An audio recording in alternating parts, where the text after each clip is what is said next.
Bali pauwi kami ng Pangasinan sa Alaminos.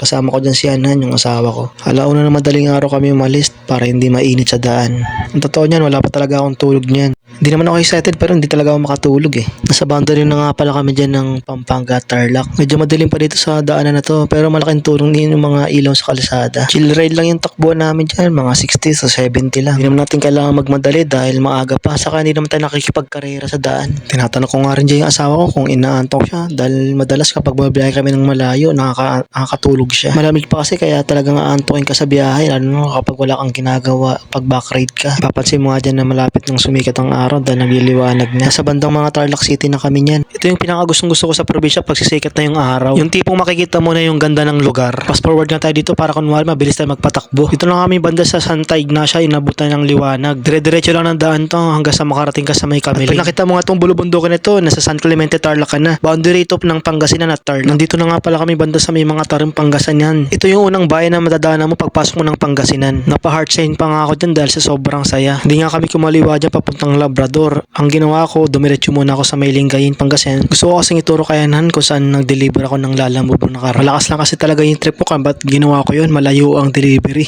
Saka isa pang rason, gusto ko makita yung dagat dito sa may Lingayen. Karugtong lang ng Dagupan, Pangasinan. Nung time kasi nag-deliver ako, hindi ko na siya napuntahan dahil nga may mga bit-bit akong item pabalik ng Manila. Isa pa sa nagustuhan ko dito sa Lingayen, itong tulay na to, yung patawirin mo. Makikita mo kasi dito yung mga ilog magkabilaan. Talagang ma-amaze ka rin dito sa view na to. Gusto ko sana dyan huminto, tumigil, kaso nga lang hindi ka pa pwede dahil masikip ang daan. Kaya marana lang ako nagpapatakbo dyan para kahit paano makita namin, masulit namin yung ganda ng view. At may isa pang tulay na dadaanan dito. Ito rin yung isang attraction ng Lingayen. Makikita mo dyan yung naglalakyan at ang gaganda ang mga puno o halaman. Hindi ko alam kung anong tawag dyan. Magkabilaan din yan. Kaya pag nakakita ko ng ganyan, parang nasa isip ko may mga buhaya dyan na malalaki sa baba. Kabilang ilog nga din pala to. At napakaganda rin ng view rito. Talagang mapapawaw ka na lang talaga sa mga makikita mo. Kaya isa to sa mga gustong gusto ko sa probinsya kung bakit lagi kong gustong umuwi at saka hindi ako magsasawa na pabalik-balik sa ganitong lugar. Medyo may kabahan nga din pala itong tulay na to. Nasa may bayan na nga kami dito ng Lingayen at malapit-lapit na kami sa may dagat. Dire-diretso lang daan na to at sa bandang dulan, doon mo makikita mo na yung tabing dagat. Magandaan sa lugar ito, napakaaliwalas, kaunti lang ang tao, malilim, saka presko. Kaya pa ka talaga pag nakapasyal ka dito. Pag titignan mo tong lugar to, para siyang Quezon City Circle na merong tabing dagat. Kaya naman para siyang Manila Bay. Kaya nakagandaan sa lugar to dahil hindi siya crowded. Siguro nga kasi hindi pa panahon ng summer. Kasi sa mga oras to at sa mga araw na to na pumunta kami, malamig pa yung klima dito. First time lang talaga namin yan makarating dito sa lugar na to ng Lingayen. Yung tabing dagat lang. Talaga nga naman nakaka-relax. May mga puno pa nga dito ng buko at may mga makikita ka rin dyan ng mga pagtatambayan. Karamihan dito mga estudyante. At ito na nga, natatanong na namin dito yung tabing dagat. Tuwan-tuwa talaga ako dyan, pati yung si Hanan. Pansin ko lang na hindi pa ganong kahigpit dito sa parkingan. Siguro dahil kakaunti pa lang yung mga taong pumupunta dito. Meron talaga silang designated area na parkingan ng mga sasakyan. Dito pala sa pagpaparadaan namin, mabuhangin na. At makikita nyo nga dyan na medyo malayo pa yung dagat. Kaya ang ginawa namin, dito na lang namin pinark yung motor at naglakad na lang kami papunta doon. Nakasarap talaga sa mata yung view dito. Nakaka-relax. As in, napakaganda din ng lugar na to kahit simple lang. Yun nga lang, kailangan mo para uling maglakad papunta doon sa may tabing dagat. Kaya kahit puyat, pagod, walang tulog, sulit talaga yung pagpunta mo rito at pagbiyahe. Nakakapawi ng pagod. Medyo may kalakasan nga pala dito yung hangin. Ngiting ko nga dyan, kala mo nanalo ng 1,000,000 eh.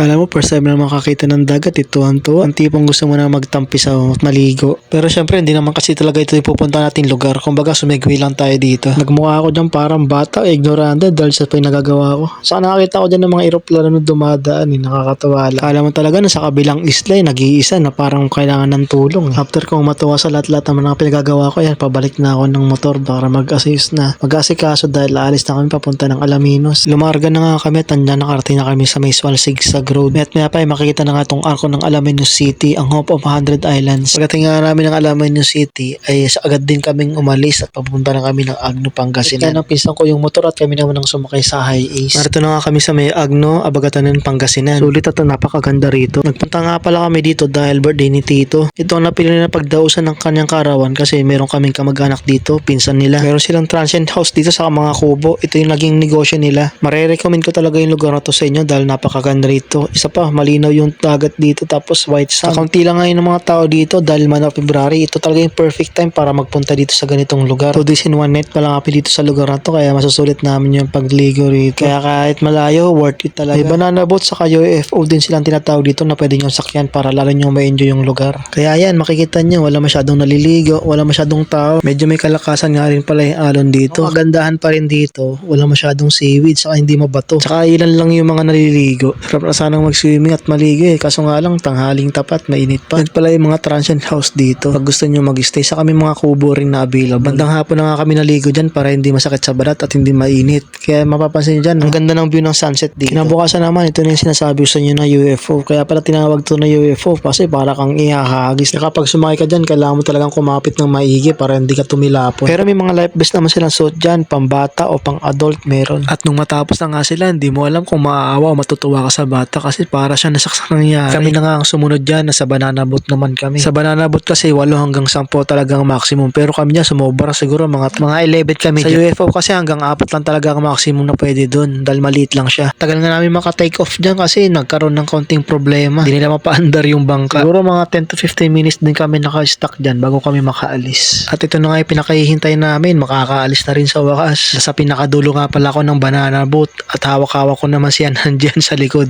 First time ko lang talaga makasakay ng banana boat. Hindi naman kasi talaga ako mahilig mag-rides dyan. Pero dahil gusto ko rin ma-experience kaya trinay ko na rin. Kung makapagpaalaman kami dyan, kala mo wala na kaming balikan. Medyo kabado nga ako dyan kasi malakas din ang alon saka overloading kami. Bilib nga ako dyan kay Elise sa pamangkin ko dahil nagagawa niya pang tumayo. Medyo bumibilis na nga dyan yung andar namin kaya nakakatakot at nakakaba na. Saka malakas talaga yung alon habang papalayo kami ng papalayo. May stopover din pala dito pag pabalik na kayo. Kaya pwede ka dyan mag-dive. Nakakatuwa lang kasi mapapakiusapan mo yung mga nagmamaneho na bangka na sila yung mag-take ng picture saka makumuha ng video para sa inyo. Mga 20 to 25 minutes na kami mag-stay dyan bago kami bumalik. Nang matapos na nga ang 2 araw na pag-stay namin yan, pauwi na kami ng Alaminos. Kaya maraming salamat sa inyong panonood at sa pagsama sa aming biyahe. Hanggang sa muli mga kaibigan.